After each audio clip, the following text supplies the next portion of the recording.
Iglesia Misión Evangélica Príncipe de Paz presentan un espacio de enseñanza bíblica. Oramos porque este tiempo sea de edificación para su vida.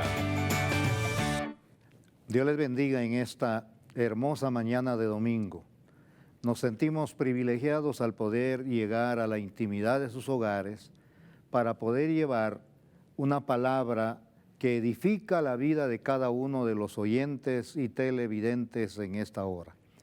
Antes de poder abrir la Sagrada Escritura, quiero agradecer a Dios primeramente a través de una oración y luego vamos a abrir las Escrituras para poder analizar la palabra y aprender de ella la enseñanza que podamos sacar de ella. Padre, en el nombre maravilloso de Jesús, en esta gloriosa mañana, Señor, nos sentimos tan privilegiados al estar, Dios mío, con vida primeramente. Damos gracias a ti, Señor amado, por permitirnos la vida, por darnos la salud. Y hoy nos preparamos. Yo espero, Señor, que tú seas quien uses mi vida, uses, Señor amado, mis labios, para hacer de bendición con esta palabra a quienes, Señor amado, estarán escuchando y viendo este programa, Señor. Bendice la vida de mis hermanos que están en cámaras, Dios mío, y mis hermanos en producción. Señor, en el nombre de Jesús te lo pedimos. Dirige con tu espíritu mi mente y mi corazón para que tu palabra no salga de mí, Señor, sino de tu Espíritu Santo, en el nombre de Jesús. Quiero invitarlo en esta hora a que vaya al Evangelio de Mateo, en su capítulo número 3 y versículo 13 al 17 para la gloria de Dios. Y la Sagrada Escritura dice: entonces de Galilea a Juan para ser bautizado por él, mas Juan se le oponía diciendo: yo necesito ser bautizado por ti y tú vienes a mí. Pero Jesús le respondió: deja ahora, porque así conviene que cumplamos toda justicia. Entonces le dejó.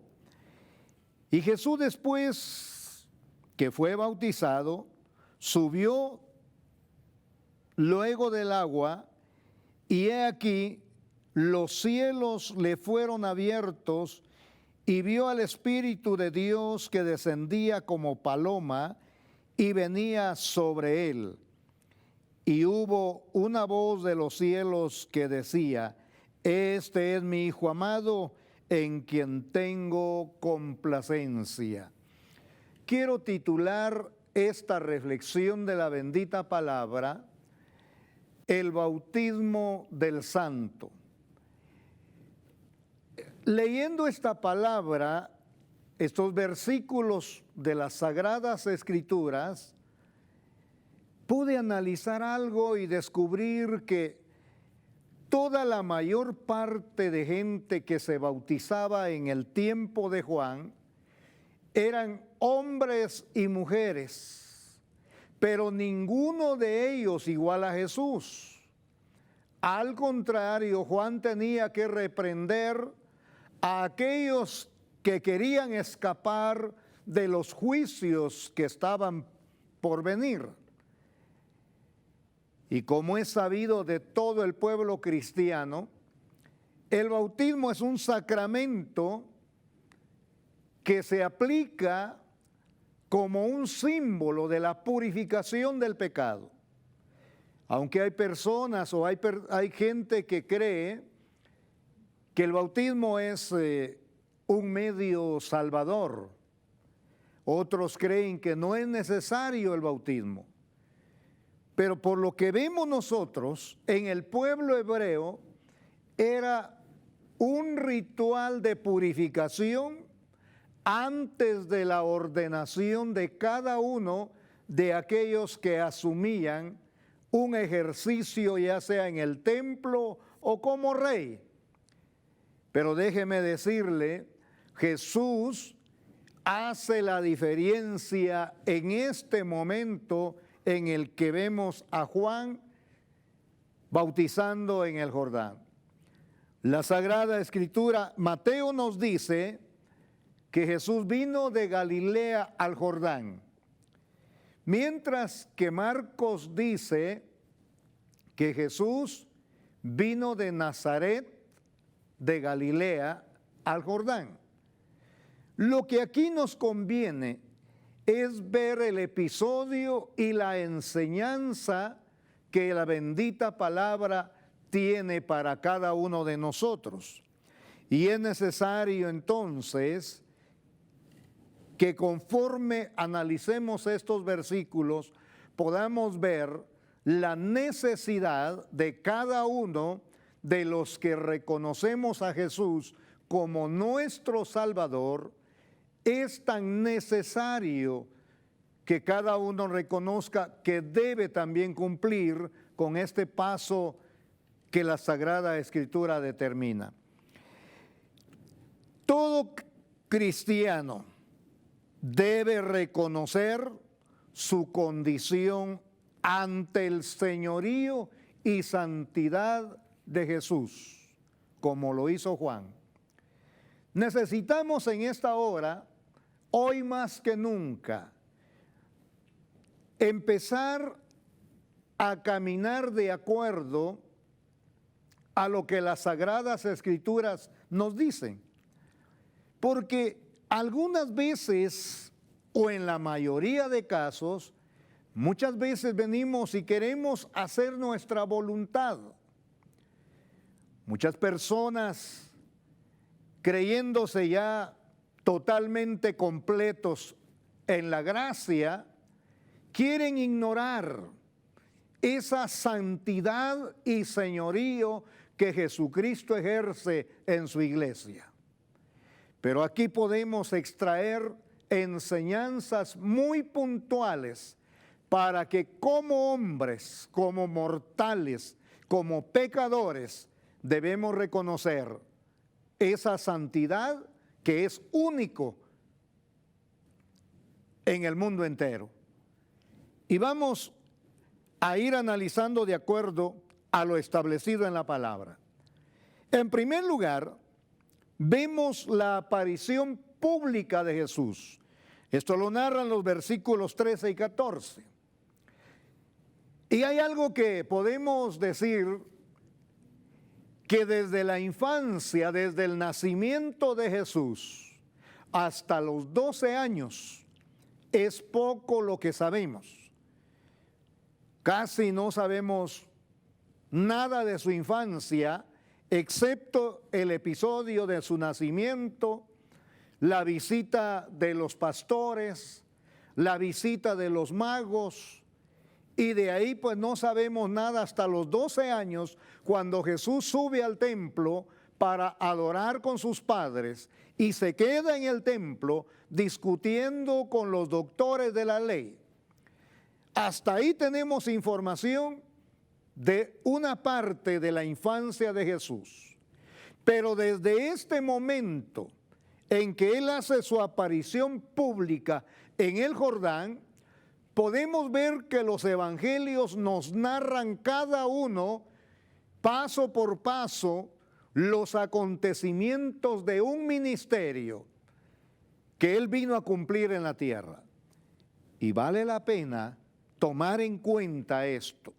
En esta aparición pública podemos ver nosotros que Jesús no solamente aparece como un espectador o como un observador de lo que Juan, su antecesor, estaba haciendo. Jesús aparece para dar cumplimiento a los requerimientos de la palabra bendita. Esto a nosotros nos enseña y nos lleva a pensar que siendo el santo, por eso titulé el bautismo del santo, todos los que se habían bautizado antes y después de él eran pecadores como tú y yo. Eran hombres y mujeres que venían, según la palabra, venían ante Juan para confesar su pecado y ser bautizados. Era un bautismo de arrepentimiento, un bautismo en que la persona se volvía de su pecado a una vida diferente.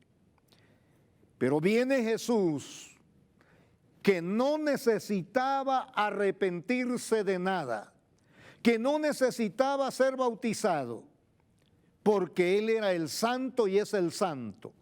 Esto, hermanos y amigos, nos enseña a cada uno de nosotros que no importa la jerarquía que ocupes dentro de la iglesia, no importa la posición que tengas, eso no te hace mejor, porque delante del Señor somos necesitados, como lo fue Juan en el momento. Juan, aquí podemos ver que Jesús lo pone en un dilema. Y el dilema no era tanto solamente porque Jesús apareció, sino que Juan no sabía qué hacer ante una situación como esta. Dado que Juan conocía y sabía perfectamente quién era Jesús. Él sabía esto porque desde el vientre fue visitado por la madre de Jesús, y cuando oyó la voz de aquella mujer, dice la Sagrada Escritura, que Juan saltó en el vientre de Elizabeth. Y esto nos lleva a pensar que, a pesar de ser familiares en la carne, Jesús estaba aquí no para visitar a su pariente en la carne, sino para someterse a los requerimientos que demandaba para ese entonces y que demanda la palabra de Dios. Mis amados, qué maravilloso es pensar que si todos acudían a Juan, lo hacían por una necesidad. Lo hacían porque reconocían su condición de pecador delante de Dios. Lo hacían porque sabían que era el único medio por el cual podían alcanzar la misericordia y podían alcanzar el perdón. Jesús aparece para cumplir con el propósito del Padre. Y esto para darnos un ejemplo. Por eso, cuando allá en el Evangelio de Juan, cuando Jesús se está despidiendo de sus discípulos, esto lo narra el capítulo 13, dice la Sagrada Escritura que tomando agua, se ciñó una toalla, se despojó de sus vestiduras de gala y comenzó a lavarle los pies a sus discípulos. Cuando iba terminando de hacer este acto tan importantísimo, le dice a sus discípulos: ejemplo os he dado, para que así como yo os lo he hecho, vosotros también lo hagáis. Así que Jesucristo quería empezar un ministerio, no solamente avalado por el Padre, respaldado por el Espíritu Santo, sino reconocido por la raza humana como el hombre que se somete a toda voluntad de Dios. Mi amado hermano, ¿cuántas veces nos cuesta a nosotros someternos a la voluntad de Dios? ¿Cuántas veces nuestra carne no desea someterse a los planes de Dios? ¿Cuántas veces, a veces nuestra carne se resiste humillarse delante del santo?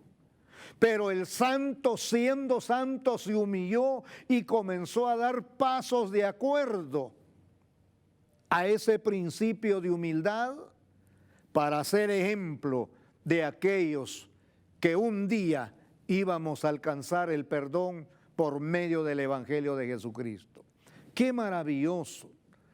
Es tan hermoso. Yo tengo algunos años de pastorear y hemos podido ver como pastor cómo la gente con interés, con amor, con mucho deseo, con mucho anhelo de cumplir con la palabra, se someten y piden, hasta lo piden su bautismo.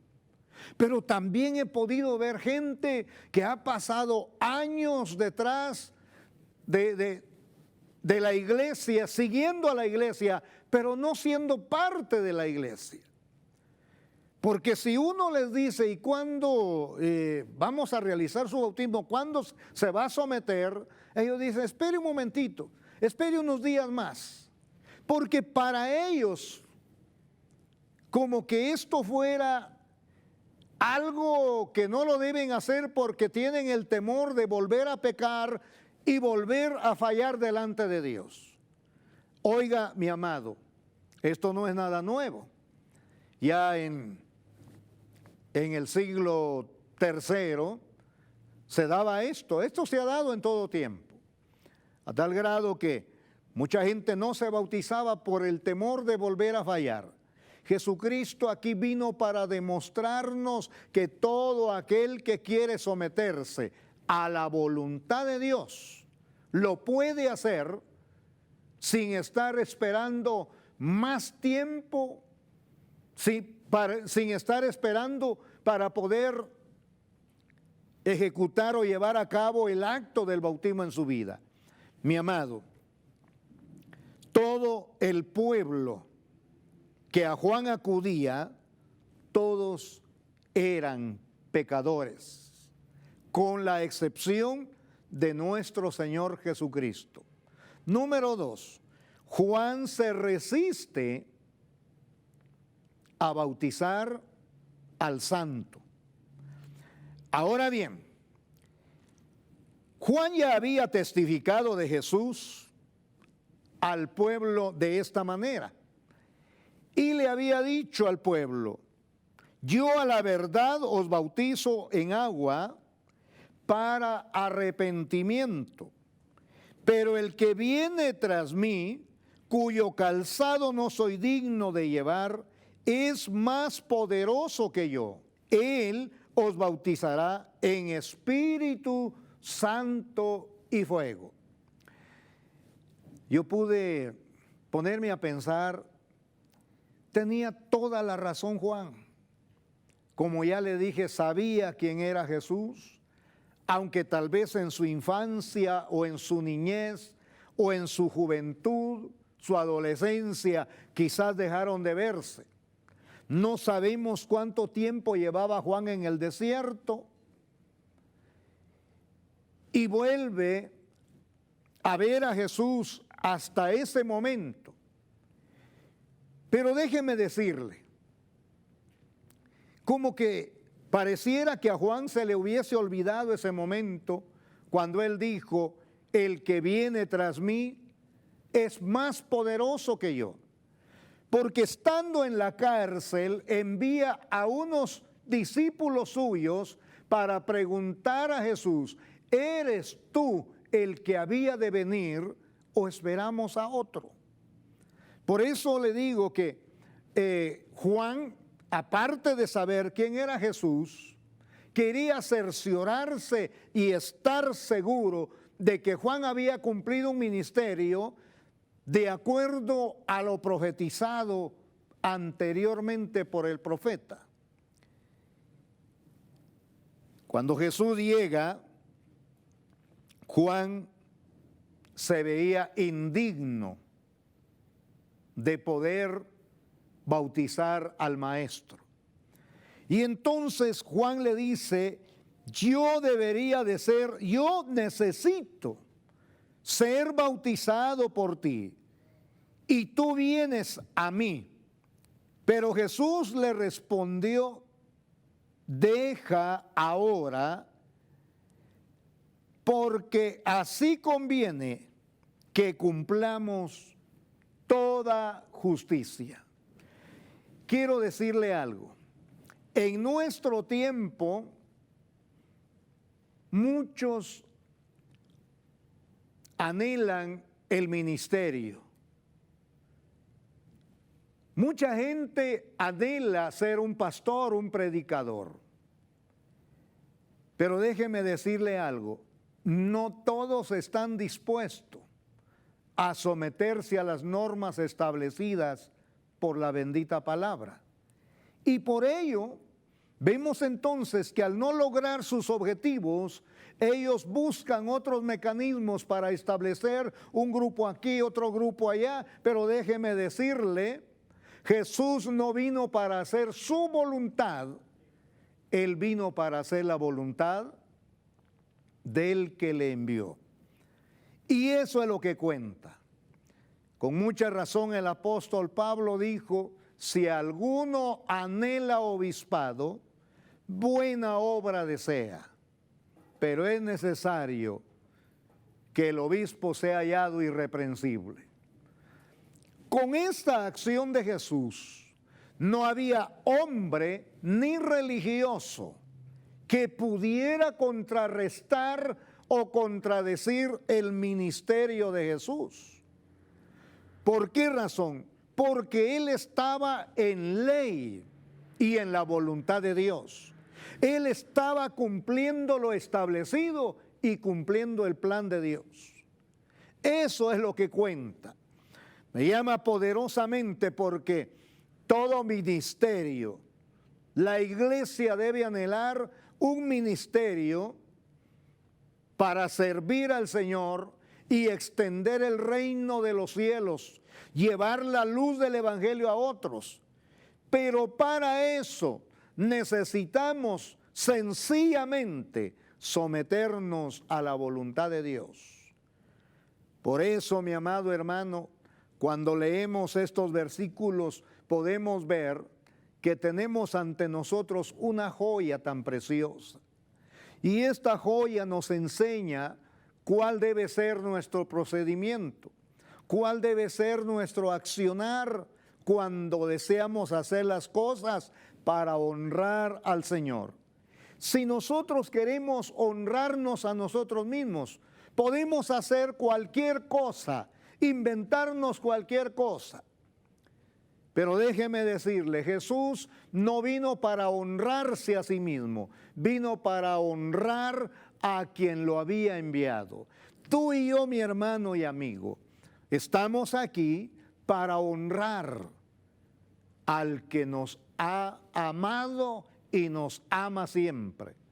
Estamos aquí para honrar y cumplir con el propósito de Dios. Es necesario, mi amado, que si anhelamos servir de corazón, que si anhelamos hacer las cosas para gloria de Dios, nos sometamos a la palabra y ella será la que nos dirija para hacer las cosas bien en el reino de Dios. Oh, mi amado, número 3, podemos ver la investidura y el testimonio del Padre. La Biblia dice, y Jesús, después que fue bautizado, subió del agua, y he aquí los cielos le fueron abiertos, y vio al Espíritu de Dios que descendía como paloma y venía sobre él. Y hubo una voz de los cielos que decía, este es mi Hijo amado, en quien tengo complacencia. He aquí podemos ver la investidura de Jesús, una investidura de poder. Como Dios, Jesucristo, hombre, era Dios. Como hombre, Jesucristo, Dios, era hombre. Como hombre necesitaba la fortaleza y el respaldo del Espíritu Santo. Pero aparte de eso, necesitaba también no solamente el respaldo y el testimonio del Padre, sino que también necesitaba ser capacitado. Porque después de su bautismo, la Biblia dice que fue llevado al desierto. Él fue al desierto para estar en oración. Pero déjeme decirle, y aquí quiero ir aplicando ya esto para ir terminando. Mi amado hermano, si Jesús cumplió con todo esto, y podemos ver que como resultado de esa obediencia, Jesucristo fue investido del poder del Espíritu Santo y fue respaldado por la voz que oyó Juan. Déjeme decirle, los hombres ya no tenían que decir nada porque él estaba cumpliendo con todo lo que le estaba establecido para todo aquel que iniciaba un ministerio. Oh, mi amado, si como hombre y mujer deseamos hacer las cosas bien, es necesario, primeramente, si queremos ejercer un ministerio que transforme la vida de otros, como lo fue la de Jesús, necesitamos hoy más que nunca, número uno, tener la aprobación del Padre. Esa aprobación es tan vital para la vida de todo ministro, de todo siervo, de todo aquel que quiere someterse a servir. Número dos, necesitamos la investidura del Espíritu Santo. Necesitamos ser revestidos del poder de Dios. Para ello necesitamos la llenura del Espíritu Santo. Y número tres, necesitamos sobre todo también la aprobación y el testimonio de la gente. Nadie puede negar que nos hemos sometido si cumplimos con la bendita palabra de Dios. ¿Quiere usted servir al Señor? Sencillamente busque hacer la voluntad de Dios para tener la aprobación del Padre, para tener la investidura del Espíritu Santo y para tener el testimonio de los hombres, que no tendrán que decir nada contrario a usted porque ha cumplido con la palabra de Dios. Que Dios le bendiga. Oro para usted en esta hora. Padre, gracias en el nombre de Jesús por permitirme compartir esta palabra. Yo espero, Señor, que tu Santo Espíritu dirija, Señor, esta palabra ahora en la vida de los que oyeron, en la vida de los que escucharon, Señor, esta palabra. En el nombre de Jesús, bendiga a cada uno por nombre, te lo ruego, mi Dios. Amén. Que Dios les bendiga. Este fue un espacio de enseñanza bíblica. Junto a Iglesia Misión Evangélica Príncipe de Paz, damos gloria a Dios por su palabra.